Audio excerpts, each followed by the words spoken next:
सुरेन्द्रे च कौशिके पाद संस्पृशि निर्विशेष मनस्काय श्री वीरस्वामिने नमः। आर्हत वाङ्मय में कहा गया है, नालम ते तब ताणा एवा शरणा एवा तुमम पितेशिम नालम ताणा एवा शरणा एवा। शास्त्र में कहा गया है कि वे लोग तुम्हारे जो स्वजन संबंधी मित्र आदि लोग हैं, तुम्हारे त्राण के लिए सक्षम नहीं हो सकेंगे, न शरण दे सकेंगे, और तुम भी उनके लिए त्राण और शरण देने में समर्थ नहीं हो। ऐसा प्रतीत होता है एक निश्चयिक तथ्य शास्त्रकार ने प्रकट किया है। कोई तुम्हें त्राण देने वाला नहीं, शरण देने वाला नहीं, तुम भी किसी को भी त्राण और शरण देने में समर्थ नहीं हो। यह निश्चयिक तथ्य जो प्रतीत हो रहा है वह किस प्रकार है, इस संदर्भ में मैं बताना चाहूंगा। एक राजा था, वह एक उद्यान में गया। उद्यान में घूम रहा था, एक जगह देखा एक साधु बैठा है। साधु भी कोई बूढ़ा नहीं था, तरुणावस्था का तरुण युवा मुनि, युवा साधु बैठा था, ध्यान मग्न था। राजा ने उसको देखा कि तारुण्य मानो टपक रहा है। इस तरुणावस्था में यह लड़का साधु क्यों बन गया, क्या बात हुई? इससे बात करनी चाहिए। इसके तो आंखें बंद है, बात करूं किससे? थोड़ी देर वेट करूं, आंखें खोल ले तो फिर बात करनी है मुझे। मेरे राज्य में इस अवस्था में कोई साधु क्यों बनता है? थोड़ी देर संभवतः राजा ने वेट किया और साधु ने अपना ध्यान अनुष्ठान संपन्न किया, आंखें खोली। सामने राजा खड़ा था। राजा बोला, मुनिवर, इस युवा अवस्था में, जो अवस्था संसार में भोग भोगने की है, इस अवस्था में आप साधु बने हुए हो। साधु क्यों बने? क्या बात है? क्या तकलीफ हुई? क्यों साधु बने? तो साधु बोला, मैं अनाथ था इसलिए साधु बन गया। राजा को बुरा लगा, दुख हुआ कि मेरे राज्य में कोई अनाथ भी लोग होते हैं क्या? मैं बैठा हूं ना, फिर अनाथ कैसे हैं? राजा ने कहा, मुनि जी, अनाथ शब्द आपने बोला है, आप चिंता मत करो, चलो मेरे साथ महल में चलो, आपका नाथ मैं बनता हूं। तो मुनि जी बोले कि तुम तो खुद अनाथ हो, मेरे क्या नाथ बनोगे? तुम तो खुद अनाथ हो, मेरे क्या नाथ बनोगे? राजा ने सोचा, ये मुनि जानता नहीं है मैं कौन हूं, मैं कोई सामान्य आदमी थोड़ा ही हूं, लगता है मुझे जानते नहीं है। तो राजा बोला, मुनि जी, आप मुझे जानते हो या नहीं, मैं इस राज्य का मालिक राजा हूं, मेरे पास क्या कमी है? कितनों का भरण पोषण करता हूं, औरों का भी कर सकता हूं। तो आपने मुझे अनाथ कैसे कह दिया? अब आप जान लो, मैं यहाँ का सम्राट हूं। अब बोलो, आप मेरे साथ चलो, बोले मैं आपका नाथ बनता हूं। मुनि जी बोले, मैं आपको जानता हूं अच्छी तरह, आप यहाँ के राजा हैं। मैं फिर कहूंगा आप खुद अनाथ हो, मेरे क्या नाथ बनोगे। राजा थोड़ा सहमा कि मुनि में है तो तेज, बड़ी तेजस्विता निर्भीकता से बोल रहे हैं, ना राजा के सामने यूं बोलना, बड़ी निर्भीकता से बोल रहे हैं, कोई साधना का मानो तेज है।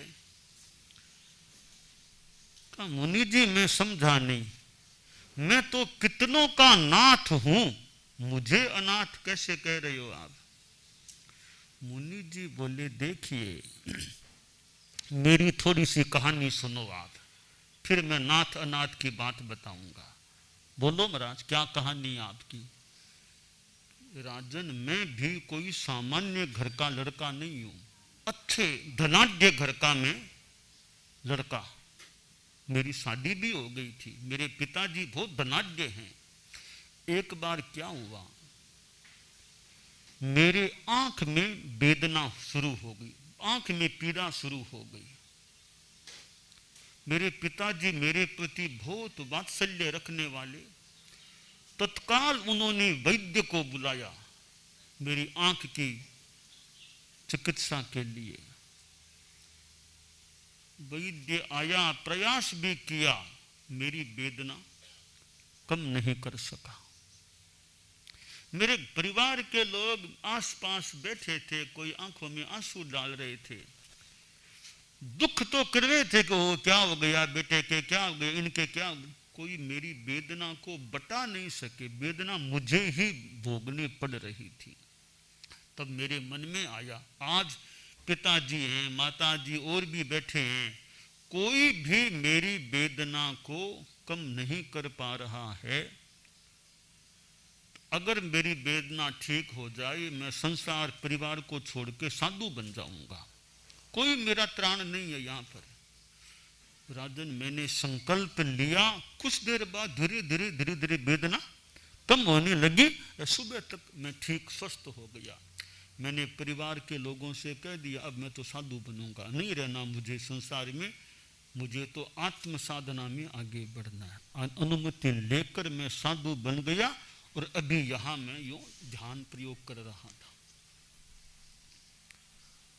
राजा और मुनि की बात हो रही थी तो मुनि बोला राजन तुम मेरा नाथ बनना चाहते हो। मैंने कहा तुम तो खुद अनाथ हो, मेरे क्या नाथ बन सकोगे। इस बात को मैं थोड़ा स्पष्ट करना चाहूंगा राजन, बताओ क्या आप खुद को और मुझे मौत से बचा सकोगे।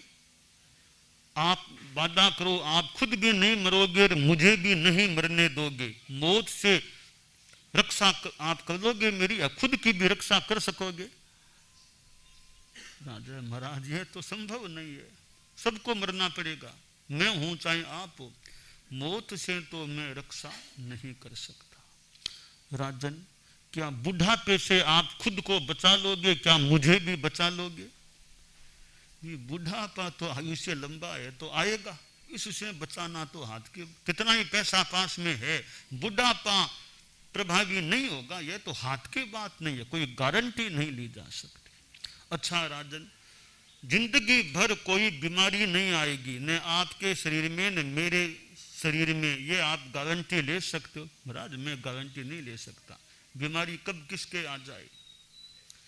तब मुनि जी बोले राजन तुम खुद अनाथ हुए कि नहीं, तुम अपने आप की मौत से रक्षा नहीं कर सकते, तुम अपने आप की बीमारी से गारंटी के रूप में रक्षा नहीं कर सकते, तुम बुढ़ापे से बचने की रक्षा नहीं कर सकते, तो तुम खुद अनाथ हुए कि नहीं।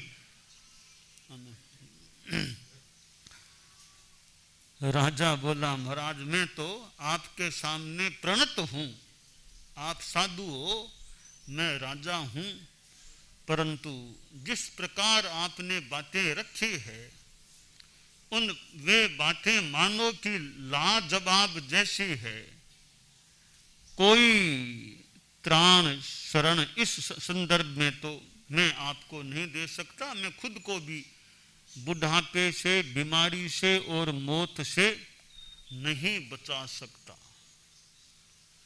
तो यह दुनिया की अत्राणता है, यह दुनिया की अशरणता है। हाँ, तो यह निश्चयिक तथ्य यह है कि कोई किसी का त्राण शरण नहीं बन सकता। तो दूसरी एक व्यावहारिक बात भी है कि व्यवहार में कोई किसी का त्राण शरण एक सीमा तक मान लो किसी रूप में बन भी जाए, व्यवहार में कैसे बन जाए? कई लोग धन संपन्न हैं कि वो के कई गरीबों का हम भरण पोषण करेंगे, योगक्षेम करेंगे, कई गरीबों को छोटा मोटा क्वार्टर कमरे बना के दे देंगे, उनके भोजन की व्यवस्था कर देंगे, तो हम करेंगे। इस रूप में सहयोग कह दें, थोड़ा त्राण शरण व्यवहार में मान लो होने को हो भी जाए, परंतु निश्चय में लगता है कोई त्राण नहीं। जो त्राण देने का आश्वासन देते हैं, प्रयास भी करते हैं, पर बीमारी से तो मतलब बीमारी से इलाज तो फिर भी करा दे कोई। कई लोग बीमारी में और में इलाज भी करा सकते हैं, इतना तो मान लो कर लें, परंतु बीमारी ठीक हो ही जाएगी कहना मुश्किल है। हर बीमारी ठीक हो जाएगी कहना, कितने लोग हैं कैंसर से चले जाते हैं, पैसा तो बहुत है परिवार में पास में, चले जाते हैं। क्यों? त्राण बन सकते थे तो पैसे की तो बहुत पैसा है, इतने हॉस्पिटल हैं, इतने डॉक्टर हैं, कैंसर से आदमी क्यों मरे? पर अनाथ है वहां आदमी, डॉक्टर का भी वश नहीं चलता। डॉक्टर क्या करे? प्रयास कर सकता है, सर्जरी कर दे, दवाई दे दे, कीमो लगा दे, और करना सो कर दे। तो जब लगता है अब तो बस कोई उपाय नहीं है, तो डॉक्टर भी कह दे मान लो कि भाई अब तो घर ले जाओ, सेवा करो इनकी बस। यानी डॉक्टर का भी अंतिम वो अधिकार नहीं है कि वो हर आदमी को जिंदा रख ही लेगा। तो यह अत्राणता है, अशरणता है। व्यवहार में डॉक्टर है, परिवार के लोग है, सेवा भी करते हैं, इलाज कराते हैं, कई ठीक भी हो जाते हैं। उस रूप में व्यावहारिक रूप में कुछ त्राण शरण मिल भी सकता है। तो फिर विचार की बात है, आखिर दुनिया में कोई त्राण है या नहीं? तो लगता है एक त्राण है, धर्म। धर्म त्राण है। जिनेश्वर भगवान कह दें वीतराग धर्म है, वो धर्म त्राण है कि उसकी आराधना करो तो एक समय ऐसा आएगा, जन्म मरण जरा रोग शोक सारे दुखों से छुटकारा मिल जाएगा और मुक्ति श्री की प्राप्ति हो जाएगी। तो ऐसा धर्म के द्वारा हो सकता है। इसलिए हम जो बोलते हैं अरहंते शरणं प्रवज्जामि, सिद्धे शरणं प्रवज्जामि, साहू शरणं प्रवज्जामि, केवली पन्नत्तम धम्मम शरणं प्रवज्जामि, ये केवली प्रज्ञप्त धर्म शरण है। तो यह धर्म जो हमें त्राण देने वाला, शरण देने वाला, और धर्म से जुड़े हुए फिर अरहत सिद्ध साधु, ये भी इनकी भी शरण ली जाती है। चार शरणा सग्गा ओवन सग्गो कोय, जय भवी प्राणी आदरे अक्षय अमर पद हो। चार शरणा सग्ग, चार शरण हैं, इनमें भी संभवतः खास धर्म, धर्म का शरणा वो सगा, वो अपना है, और न सग्गो, और कोई अपना नहीं है, निश्चय में कोई अपना नहीं। तो धर्म की शरण लेने वाला अक्षय अमर पद को, स्थान को प्राप्त कर सकता है। और धर्म से जुड़े हुए जो हैं वे गुरु हैं, आचार्य हैं, साधु साध्वी हैं, वे धर्म का रास्ता बता सकते हैं। धर्म का मार्ग भी इस रास्ते पर चलो, इस रूप में वे सहयोग कर सकते हैं। तो अब हमें यह विचार करके यानी निर्णय यानी ध्यान देना चाहिए कि दुनिया में निश्चय में दूसरा कोई आदमी त्राण नहीं, शरण नहीं, यह धर्म एक शरण है, त्राण है। तो बुढ़ापा, मृत्यु और बीमारी 3 चीजें हैं कि चंद्रमा राहु ग्रस्त हो जाता है तो उसको कौन बचाता है? वहां पर उद्यत उग्र रुजा जन कायः कह सा तत्र सहायः एको नुभवति विधु रूप रागम विभजति कोपिन भागम। चंद्रमा राहु ग्रास को स्वयं झेलता है तो आदमी भी उग्र बीमारियों से ग्रस्त हो जाए तो फिर कौन वहां बचा सकता है? सेवा करने वाले भले सेवा कर लें, बैठे हैं आसपास, बहुत बैठे हैं सेवा करने वाले, डॉक्टर भी आसपास घूम रहे हैं, खड़े हैं, पर वो बीमारी ऐसी हो गई है उस बीमारी से छुटकारा नहीं तो जीवन से छुटकारा मानो मिलेगा, बीमारी से छुटकारा नहीं, बीमारी से छुटकारा भी अब जीवन के साथ ही मानो मिलेगा, ऐसी स्थिति बन जाती है। तो ये धर्म का शरण, अब साधु तो मान लो एक जीवन भर के लिए जो घर परिवार को छोड़ चुके साधना में लीन है, वे तो मानो धर्म के खाते ही मोटा मोटी हो गए, धर्म के प्रति समर्पित हो गए। आप लोग जो गृहस्थ हैं वे साधु तो है नहीं सारे, वो किस रूप में धर्म करें? तो गृहस्थ को भी अधिकार है धर्म करने का। परम पूज्य आचार्य श्री तुलसी हमारे गुरु थे, आचार्य श्री महाप्रज्ञ जी हमारे गुरु थे, यानी उनको हमने देखा, उनके पास हम लोग रहे हैं। गुरु तो और भी थे, स्वामी जी से लेकर हमारे तो कालुगणी तक के भी गुरु ही थे। उन गुरुओं को हमने आंख से हमने नहीं देखा, कईयों ने देखा होगा, हमने नहीं देखा। हम गुरुदेव तुलसी के पास रहे, आचार्य श्री महाप्रज्ञ जी के पास रहे, तो गुरु से पथ दर्शन प्राप्त हो सकता है, पर साधना तो खुद को ही करनी पड़ेगी ना। आखिर तो खुद को पुरुषार्थ खुद को करना पड़ेगा। अंगुली पकड़ करके चलो, भले ठीक है, छोटा है तो अंगुली पकड़ करके चला दे, आखिर तो खुद को सक्षम होना पड़ेगा बच्चे को चलने के लिए। बाप की अंगुली पकड़े पकड़े कब तक चलता रहेगा? इसलिए शुरू में भले अंगुली पकड़ करके चला दे, फिर तो बड़ा हो गया 8 साल का 10 साल का, अब तो खुद को एकदम बच्चे को चलेगा, तब वो स्वनिर्भर हो सकेगा। इसी प्रकार गुरु मान लो अंगुली पकड़ के चला, यानी बता दे, पथ दर्शन दे दें, कुछ शिक्षा दे दें, कभी कड़ाई से कभी नरमाई से, आखिर तो खुद को ही चलना चाहिए, खुद को अपनी साधना अच्छी करनी चाहिए। तो गुरु से ज्ञान मिल जाए कि ज्ञान दे दे गुरु, बता दे, अब ज्ञान के अनुसार चलो, पुरुषार्थ करो। माँ बाप सदा थोड़ा ही कोई भरण पोषण करेंगे। बच्चा था, माँ बाप ने खूब सेवा कर दी, 18 साल के हो गए, 20 साल के हो गए, 22 साल के गए, अब तो तुम खुद अपने सक्षम बनो, आत्मनिर्भर बनो। अब माँ बाप के भरोसे क्यों रहते हो? इतने बड़े हो गए, अब खुद सक्षम पैरों पर खड़े हो जाना चाहिए। तो चिड़िया का बच्चा है छोटा सा, तब तो मान लो चिड़िया उसके मुंह में दाना डाल देगी, छोटा बच्चा। थोड़ा बड़ा हो गया, अब तो खुद को उड़ना, खुद उड़े, खुद अपना काम करे, खुद अपना दाना व्यवस्था करे। तो हमें स्वावलंबी भी बनना चाहिए कि मूल तो अपने से अपना कल्याण, जिन शासन का यह सुविधान, अपने से अपना कल्याण। कुण बेटो कुण बाप करनी आपो आप, बाप बेटा संबंध है, पर अब खुद की करनी खुद के काम आती है।